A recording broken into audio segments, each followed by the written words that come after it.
Hi friend, பசலைக்கீரை recipe வச்சுருந்தா பார்க்கலாம். நான் வீடியோ எடுக்க மறந்துட்டேன். ஃபஸ்ட்டு ஒரு 4 டேபிள் ஸ்பூன் எண்ணெய், காஞ்ச மிளகா, கடுகு, அதுக்கப்புறம் பூண்டு, வெங்காயம், தக்காளி 2 தக்காளி போட்டிருக்கேன். அது கூட கொஞ்சம் கல்லுப்பு, ஒரு பிஞ்ச் மஞ்சள் தூள் போட்டுருக்கேன். இப்போ வந்து நம்ம கீரையை நல்லா வாஷ் பண்ணி வச்சுருக்கோம். இதை வந்து இப்போது நான் வெறும் கீரை தான் கடையிறேன், பருப்பு எதுவும் சேர்க்கல. நீங்கள் பருப்பு வேணாலும் சேர்த்துக்கலாம்.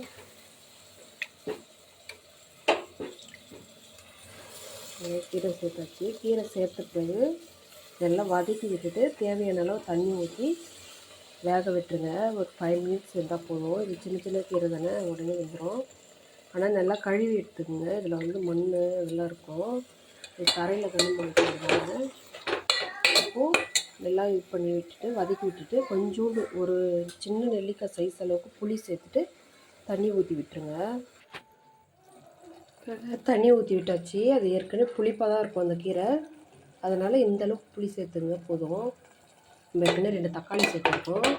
இப்போ இது கொஞ்ச நேரம் ஒரு 5 மினிட்ஸ் வந்து நல்லா கீரை வெந்த பிறகு கடைஞ்சி தாளிச்சிடலாம்.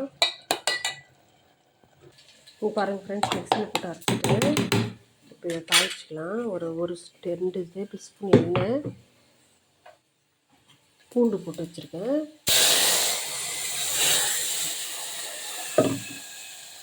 தாளிச்சு வச்சு ரெடி ஆகிடுச்சு. கேஸ் ஆஃப் பண்ணிக்கலாம். அதான் ஃப்ரெண்ட்ஸ், பசலைக்கீரை ரெடி ஆகிடுச்சு. நீங்களும் செஞ்சு பாருங்கள். பாய்.